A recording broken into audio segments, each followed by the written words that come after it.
The galactic cruise ship Celestial Harmony was renowned throughout the Andromeda sector for its luxury and safety. Among its crew of various species, none seemed less threatening than Ayla Chen, the human chef who had joined 6 cycles ago.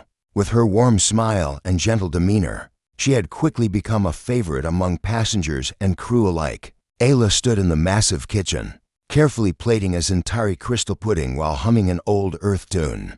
Her assistant, a 4-armed Quilvan named Tesh, watched in fascination as she worked with practiced efficiency. "Chef Ayla," Tesh chirped, his translator rendering his musical language into standard galactic.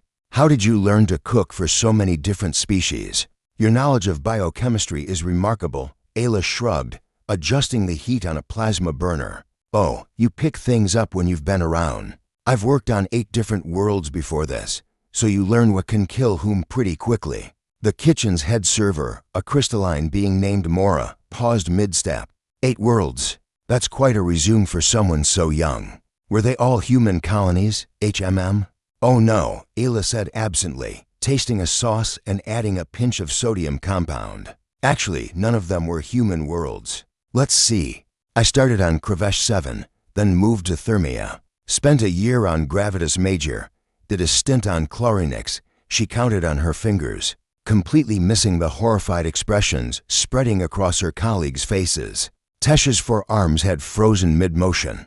"Chef, those are all classified as Class 9 Deathworlds." Ayla looked up, genuinely confused. "Are they? I mean, Krevesh 7 was a bit chilly." "Sure, a bit chilly." Mora's voice rose an octave, causing her crystalline body to resonate. "The surface temperature averages -180 degrees. The atmospheric pressure would crush most species instantly. Well, I mostly stayed in the underground thermal vents where the mining colonies were." Ayla explained, as if this was perfectly reasonable. "The local wildlife was interesting though. Those ice serpents made excellent stock if you knew how to harvest their marrow safely." The kitchen had gone completely silent. Even the automated systems seemed to have paused. Tesh's 3 eyes were wider than Ayla had ever seen them. And Thermia? The volcanic planet where the rocks themselves are liquid?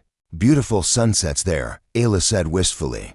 "The trick was working at night when it was only about 400 degrees. I developed a really good heat-resistant coating for the equipment. Won an award for my lava stone grilled dishes."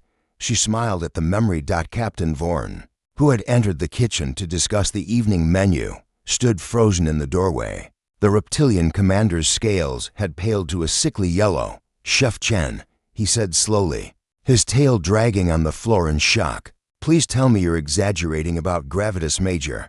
Ayla tilted her head. "The high-gravity world? No. Why would I exaggerate? Though I'll admit, the 8G environment took some getting used to. I couldn't stand upright for the first month. Great for building muscle mass, though." She flexed her arm cheerfully. "Weight times gravity," Tesh whispered.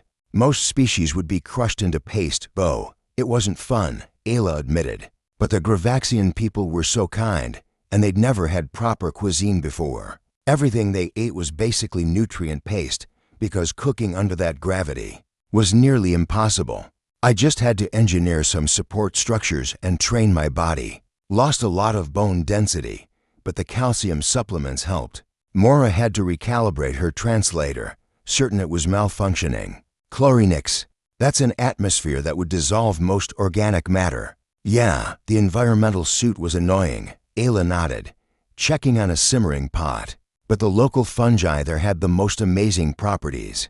I brought some spores back, don't worry. Completely deactivated and safe, they add this incredible umami flavor to Zentari dishes." The captain's hand moved to his communicator, then stopped. What were the other 4 worlds? "Oh, there was Radiation Prime, that was actually my favorite. The ambient radiation gave ingredients this really unique energy signature. Then Absal Deep, the ocean world.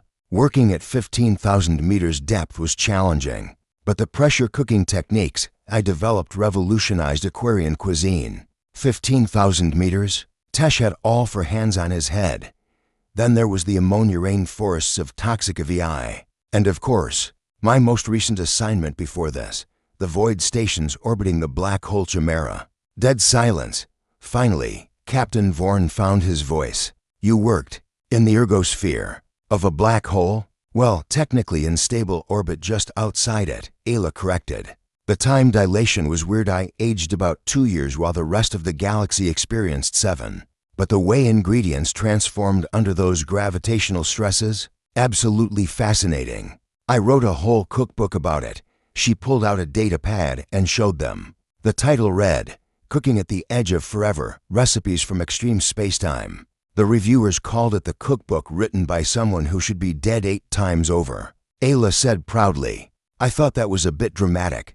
Tesh slowly sank to the floor, all four arms trembling. Humans are terrifying. What? No. Ayla looked genuinely distressed. I'm just a chef.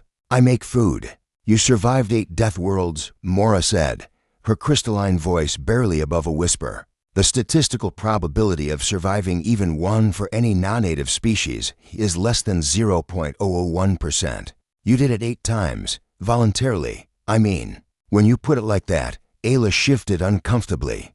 Captain Vorn's scales were beginning to return to their normal color, though his eyes still held a mixture of awe and terror. Chef Chen, I need to ask, why did you leave those assignments? Were you driven out? Did the environments finally become too hostile? Ayla's face brightened.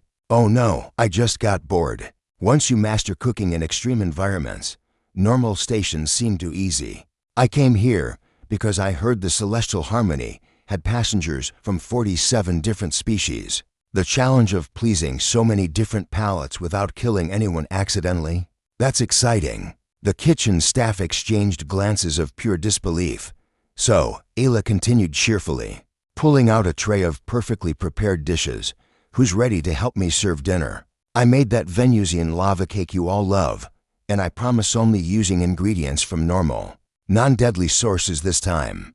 As the crew slowly returned to work, moving around their seemingly delicate human chef with new reverence and fear, Captain Vorn made a mental note to update Ayla's security clearance. If humanity considered someone who casually survived 8 Deathworlds suitable for cooking duty, he shuddered to imagine what their actual warriors were capable of. Ayla hummed contentedly, completely oblivious to the existential crisis she'd just caused, and began preparing the evening's dessert service. After all, she was just a chef, a harmless, terrifying, absolutely impossible human chef.